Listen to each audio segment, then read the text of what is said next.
Oh, I just banged my knee. What's up? Hi guys, and welcome back to another vlog. Today I wanted to do basically another video kind of talking about mental health, but this time more specifically talking about anxiety. The main reason I want to do this video is just because the response I got from the first video I put up was just really good, and I got like so many texts from people. It was just really good.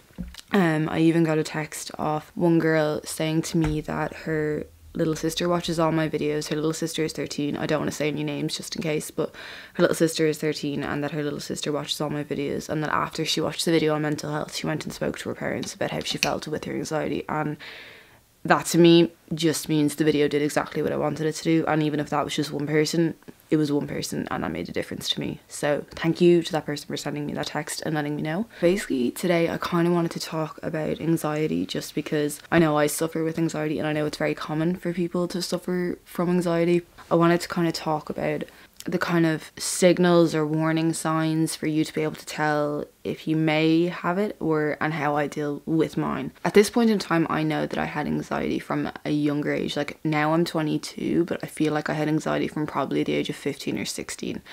I didn't really understand what it was or know the warning signs until I started talking about it. So I'll get to that. But basically, the first signs of anxiety for me that I experienced were a few months after my mum passed away, and I used to get palpitations. Palpitations are almost like, you know, when someone gives you a fright and you kind of get that like jumpy feeling in your chest, like you get a weird feeling in your chest. That's what palpitations kind of feel like. Like it feels like someone's just giving you a fright, and you feel it in your chest and your heart kind of speeds up a bit. That was the first sign I noticed that was a bit odd, was a bit off. And to be honest, I didn't really think a lot of it at the time because I knew I was under a lot of stress, so I just assumed, you know, this is my body reacting to a stressy situation. And then later on, I noticed as well that my sleep was very interrupted. Like I'd either not be able to fall asleep for hours, and then if I did fall asleep, it would be a really broken sleep, and I'd wake up during the night and I wouldn't be able to go back to sleep, or I'd just wake up and be completely wide awake, and there was nothing I could do about that. That was just how it was. After the whole not being able to sleep thing, I noticed as well that my concentration was just completely deteriorated. Yeah, okay. So my concentration completely deteriorated. It was just so hard for me to stay in tune to a conversation or to just pay attention to what I was doing. Like I'd go into my room to get like, I don't know, to get like my phone charger, and I'd walk into my room and be like, what was I doing here? Like, why am I here? And it was really bad because it affected my college work as well, because I'd be sitting doing like college work and then I'd just be zoning out during my classes and just not paying attention, which caused more stress, because then I'd go home to do an assignment and it was like, I don't remember a word of what my lecturer said about this topic. So that wasn't good either. Another thing with hobbies and stuff, I was very demotivated with college, with friends, with anything really. I just didn't really want to do a whole lot. Like I was happy just kind of being on my own, sitting in my room, and that wasn't good for me to be by myself, because I just was letting these kind of feelings just completely override my body. Yeah, that was one of the biggest ones, definitely was my motivation just completely crashed. And that was another reason why I explained that YouTube I started and then went off for like nearly 3 months, because that was why. There's so many signs with anxiety. Like it's not, you know, I don't know, I feel like a lot of people think anxious people are just like, oh my god, oh my god, oh my god, oh my god. And it's not that. Like a lot of people suffer in silence with anxiety because you think it's embarrassing, even though it's not. Like people seem to think that with mental health issues you should be ashamed or you're weak, and you're not weak. You're not weak at all. Like you're a human being. You're made up of the same thing everybody else is made up of. Like you're gonna have your moments where you're feeling weak, or you're feeling down, or you're feeling sad, or you just don't feel good about yourself, and that is normal. What's not normal is if it continues on, and that's when you need to go look for help or try and find something that makes you feel better, because that's what's important and that's what's gonna bring the strength out inside of you. Another thing that I noticed with anxiety, because you are constantly worrying and because you're constantly stressed out over something, you're not looking after yourself, and your mind is focused on one thing that you're worried about. And stress is, I said this in my last video, stress is so dangerous. Because of how bad my anxiety was, and because of how stressed I was, and because of everything that I was going through that just kind of crumpled up on top of me, and I just felt like a massive weight was on top of me, my immune system completely flopped. Like when I say that, I mean I was in the doctors probably every few weeks with, like I had tonsillitis, chest infections, throat infections, sinus infections, colds, flus, vomiting bugs. Like I was constantly sick, and I remember not understanding why. I was just like, why is my immune system so bad? And it was because I wasn't looking after myself. And honestly, stress does do that to your body. Like your whole body just completely, it doesn't know what to do. So your immune system drops when you're stressed. So that's another thing that was going on with me. So, and that just caused more stress for me because I was always sick, and because I had to pay to go to a doctor's, I had to pay to get medication, antibiotics, whatever I needed, and it was just extra on top, which did not help whatsoever. They were kind of the main factors with me that made me realize. I also, like, if I'm walking anywhere and there's someone walking behind me, I automatically move out of the way. I don't like people walking behind me. It just in my head, it's like something bad's gonna happen, or they're gonna try and rob me, or I don't know, they're looking at me like inappropriately. I don't know, I don't like it, and my mind just makes up this big, goes on a crazy spiel about like what could be going on behind me, when really they're literally just walking somewhere, and it's really stupid and it's really annoying. Like if you only have one or two of these, by the way, like these are just with me personally, what affected me with anxiety. I don't know if it'd be the same for everybody, but this was with me. When I had panic attacks, now I always believed that panic attacks were just hyperventilation, like getting a bit kind of sweaty and just kind of being in a panic, and just, you know, my panic attacks are completely different, and I never knew they were panic attacks up until literally about a month ago. Because when I am going through a panic attack, what happens with me is I will be completely fine, and I will go through, it's almost like my mood just completely does a 360. Like I will go from being completely fine, talking to my friends, talking to whoever I'm with, or even just being by myself, and all of a sudden the mood just drops and I feel very stressed, I feel very on edge, and it only takes one thing to completely just make that on edge just completely fall off. I remember one time myself and Sam were going to our friend's house, and we were walking there, and it was kind of cold and it was dark, and I was on my phone using Google Maps because we didn't know where our friend lived. We'd never been to his house before, and we were walking there. And on the way, because it was dark and because I was cold and because my phone, like my Google Maps kept glitching, like this is just such a simple thing that shows like that my anxiety was just getting to a bad stage. So we were walking and I had my Google Maps and it started like spasm, like I don't know what it was doing, but it was kind of like the page would just disappear, or it would completely relocate me, and I'd be like, wah! So I was getting stressed out with that. But basically myself and Sam were walking, and Sam's a very happy-go-lucky person, so as I'm checking all the Google Maps, he's like beside me like singing and dancing, and he, like, you know, it was funny. But because I started to feel this stress, on edge kind of mood, once I tuned in to what Sam was doing, how do you explain? It's almost like this mood decided that it was aimed at him. It's kind of hard to explain. Basically, my mood dropped. He was beside me in a good mood, and he was like, you know, he was singing and he had music playing and he was dancing. And straight away it was just like, I was like, I'm stressed out. Why is he dancing? Why is he singing? Like, I'm stressed out, I'm cold, I'm trying to navigate where we're going, and my phone isn't working, and he's just dancing beside me, and straight away I just flipped. And this is all it took, was just for me, my mood to just change in the slightest, and then all of a sudden my panic attacks come out in fits of anger, and that is not healthy. I literally had my phone and I threw my phone across the road. I started crying. I like sat on the ground and I started like hitting the wall beside me, and I was just like, oh, I don't even want to go to my friend's house, like I don't want to be here, like why are you being so annoying? Nothing happened, literally nothing. That was recently enough as well. Like I started noticing after that, like that was the worst of my panic attacks, and then I realized, okay, this is not okay. And even Sam said it to me, he was like, this is not normal, nothing happened and you just flipped. So I knew then that I needed to talk to someone professional about what had happened. So that's when the trips to the counsellor and the doctor started happening, and I'm not ashamed to talk about this.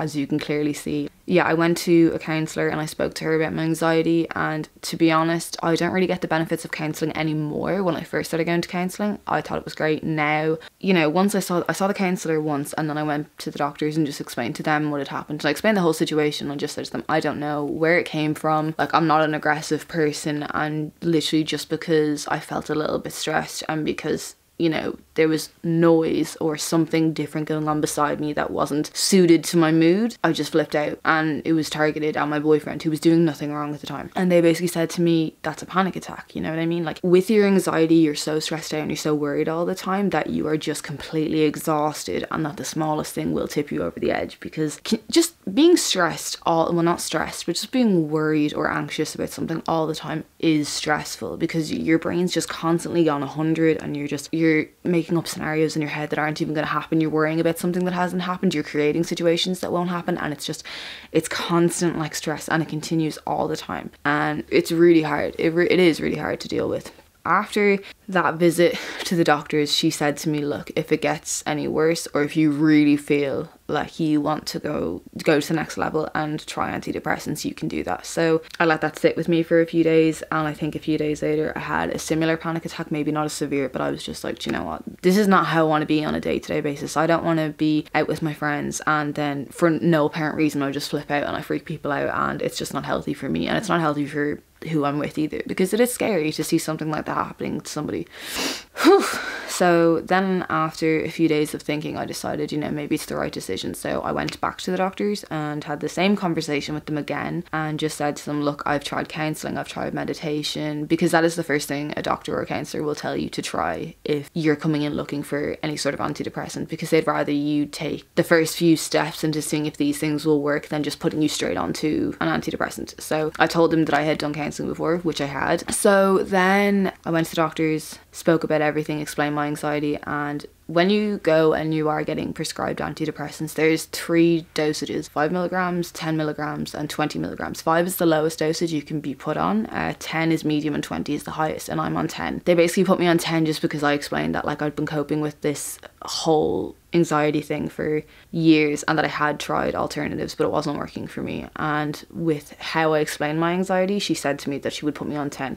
Basically with antidepressants, and I didn't know this until I started on them, and I've only been on them about 2 months. With antidepressants, they don't actually kick in for about a month, so your body has to adapt to them. And basically what antidepressants do is your hormones are imbalanced and in your brain, and basically what the antidepressants do is they level your hormones so that, you know, you can release happy endorphins and you feel somewhat normal, I suppose. So I was told as well that I would feel a bit sick maybe for the first few days, because they're new tablets going into your body and your body doesn't recognize them, and they're hormones as well, so it's a bit like, what's going on? So yeah, for the first 3 days I was on them, I did feel a bit sick. I didn't get sick, my tummy was just a bit off, but that was fine. And then I think I noticed a change after about 3 weeks where I wasn't really having my panic attacks. I felt more kind of chilled out, like I didn't feel like constantly on edge, like I was able to relax a bit more, which was amazing because I just hadn't felt that in such a long time. So I was just like, yes, hallelujah. So I'm happy that I made that choice, and I would advise anyone that has already kind of looked into counselling or tried meditation, at least then maybe to take the next step into seeing a doctor and talking about antidepressants, because they helped me. I'm not ashamed to tell anybody that I'm on them. I'm happy that I'm on them. Once the doctor printed my prescription for my antidepressants, I felt a wave of relief go over me. I was like, this is it. I'm finally gonna feel back to normal. I'm not gonna be stressed all the time. I'm not gonna be flipping out for no reason. I'm gonna be Lauren again, and that's all I wanted. So how I cope with my anxiety, I have a few different ways of doing this, and some of them are only new, like some of them I only tested out yesterday. How I personally would cope with my anxiety, I practice my breathing. If I feel like I'm gonna have a panic attack, and I do still have them, but just not as frequently and not as severely. If I feel a panic attack coming on, or I feel like my mood is shifting, I will literally go into a room by myself and I will just breathe. Really deep breaths in through my nose and out through my mouth, and I will just take a breather and I will just stay there until I feel better. And I know some people are probably like, but it works. It does work. It calms you down. You just feel a bit more in control of what's happening to your body, because you've taken yourself and moved yourself from a situation, and you've just calmed yourself down by just breathing deeply, and it does help. Another thing that helps me with my anxiety, and this is probably going to sound so cliche, exercise. I hate exercise. I hate it. I am so rebellious. I want to be fit and healthy, but I'm also like, but do I have to move to be fit and healthy? I'm so lazy. Yesterday I downloaded this app, and I think it was called 30-minute workout. It was only yesterday for like half an hour, and I did like a leg workout, and I felt so good after it. Like, it was so weird. Like, I was sweating and I was red and I was like out of breath, but I felt really good after. It's when you exercise, your body releases chemicals in your brain called endorphins, and they trigger a happy chemical in your body, so you feel happy after you've exercised, and you also feel good because your whole body has just exercised. I just think that's important to kind of try it. If you don't a person that's comfortable like kind of walking into a gym and working out, like I definitely am, and like I would not feel comfortable walking into a gym with loads of people around me and working out. That's just not me. I prefer to do it at home. This app sets up like a workout schedule plan for you, so that every three times a week I have to do this now. And honestly, it made me feel so good the first time. I know I'm gonna make myself do it, no matter how tired, no matter how down I feel. I'm just gonna get up and make myself do it because I felt so good afterwards. Also, another thing I find that helps me with my anxiety is keeping my surroundings clean. My room is like very kind of not cluttered, that like it's just, I have a lot of stuff that I don't know what to do with, but I don't want to throw out either. So everything has a place, but sometimes that place can seem a bit messy to other people. But I like to keep kind of my space clean and keep it so that I feel okay in it. And also keeping yourself clean is good too. Like showers, if I ever feel sad, if I've just had a cry, if I'm bored, I will have a shower, because it's heat on your body and it's just so relaxing and it's so nice, and it's just like washing your face. And sorry, showers are really good though. Like I love to have a shower, especially after I've had a cry. I will just get into the shower and just, oh yeah, you just feel fresh after you've gotten out of the shower. And that's a thing as well. So keep your surroundings and you clean. Like even if I've had a day where I just feel like crap, I will literally go to Tesco and buy a face mask and buy moisturizer, and I will literally just pamper myself a bit, because it's self-care, it's looking after yourself, and you feel good after you've done it, so why not? Another thing I will do, and not everyone is comfortable doing this, I will talk to someone. It's usually Sam. I will ring Sam, or I'll text him, or I'll be with him in person. I'll explain to him exactly how I feel. And you know sometimes it's not actually looking for a response or looking for advice, it's just talking that helps. You don't even need someone to respond. Once they're listening, you feel better already. And if you're not comfortable talking to someone, write it down wherever you want. Either write it down, scrunch it up, throw it away, or keep track of your moods in a diary, because then you can keep track of how you've been feeling. You can see if you can change how you're feeling, or if you do need to go to a doctor about it. Another thing that helps me is actually, if I'm feeling low, a lot of times I will stay in bed and I won't get out of bed, or I will either binge eat or I will not eat at all, and it's very unhealthy. But if I find myself kind of lying around in bed feeling lazy and not really having the motivation to get up, I will literally I will blare music and I will just dance around my room, and I will keep doing it until I feel better, because music is so good. Music is so good to listen to. Like it's just, yeah, like I cannot stress enough how music has changed my moods, or changed me in general, just listening to it. Like I'm actually gonna do a playlist video soon of all the songs that make me feel good when I'm feeling down. I don't know if anyone's gonna be interested in that, but I love watching videos of people like with their playlist on, and you just get new music and you get to watch these people liking their music, and I don't know, I like that. I don't know. Water is water. You just feel better when you're drinking water, because it's actually hydrating you, and it's good for you. So I will only really drink water, and I bought this little flask in Pennies and I fill it up all the time, and there's like over, I think, a pint of water you can fill up in this, so you're getting your water. Another thing, make plans. Have something to look forward to, because if you're feeling crappy and you're having one of those days, plan stuff. I'm not saying go out and spend all your money, but I mean plan something for the future. Plan something for a few months ahead, and then when you're feeling shit, it's kind of like, oh, I have something to look forward to. Something good's gonna happen in a few months or in a few weeks. And that would just be me, really. Like I would just kind of like, I'd look into if there was any like musicals on, I'd look, see if there's any concerts, or even if it's just, if you don't want to spend the money, if there's things like, just go into Dublin. Like there's always stuff going on in town. Like you don't have to shop, go window shopping. Like just walk around, like just take in the space that's around you.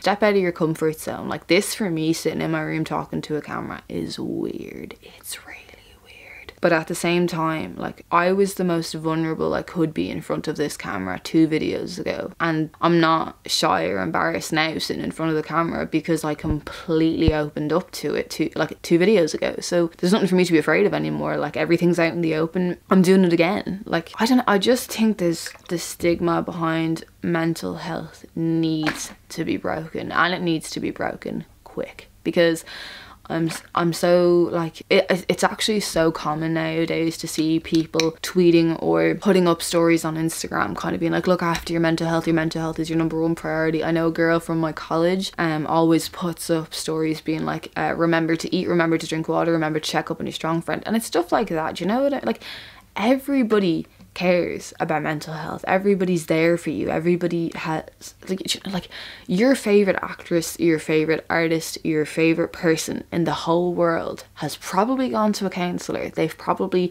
had a breakdown once or twice in their life. They've probably cried over a boy.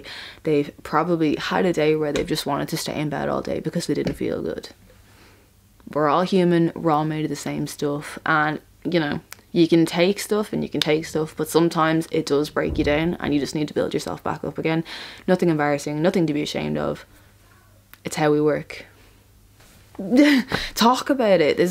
It's a good thing when you speak about it, because it makes more people want to speak about it, or it makes more people more aware, more informed of what mental health is and what happens. That's not a bad thing, that's a good thing. More people are going to start talking about it, and it's gonna be taken more seriously. I personally don't think mental health in Ireland is taken seriously, but in saying that, at the same time, I got what I needed when I needed it. But that's not to say that everybody gets that same service, do you know what I mean? Like, all I needed was, well, not all I needed, but I just needed to go in and get prescribed a few tablets to last me 3 months, and then I go back again in 3 months and get prescribed them again, and I have a checkup as well to see how I'm doing on these tablets. Some people need more than that. Some people need a lot more than that, and they're not getting that. So, you know, just do what you can for yourself and for other people if you're able to. And if someone needs you to listen, listen. If you need to talk, talk. And honestly, like, if anyone needs to text me, do it. Like, I'm happy to do my best in helping. And I feel like a lot of people are. So I just wanted to make this quick video just kind of talking about my experience with anxiety and how I cope and how I deal with it. A lot of times as well, if any of these tips helped anyone, or even if you have your own, comment down below, because I might not know some that might help me. And thanks for watching, guys, and I hope to see you guys in the next video. And like I said, if anyone watching this feels like they need to talk, and even if it's just to me, like, my DMs are open. I will text back as quick as I can, and I will text back as best I can. So thank you to everyone for the response on my last mental health video. It meant a whole lot to me. Like, that was so important to me. See you guys in the next video, and thank you again for watching.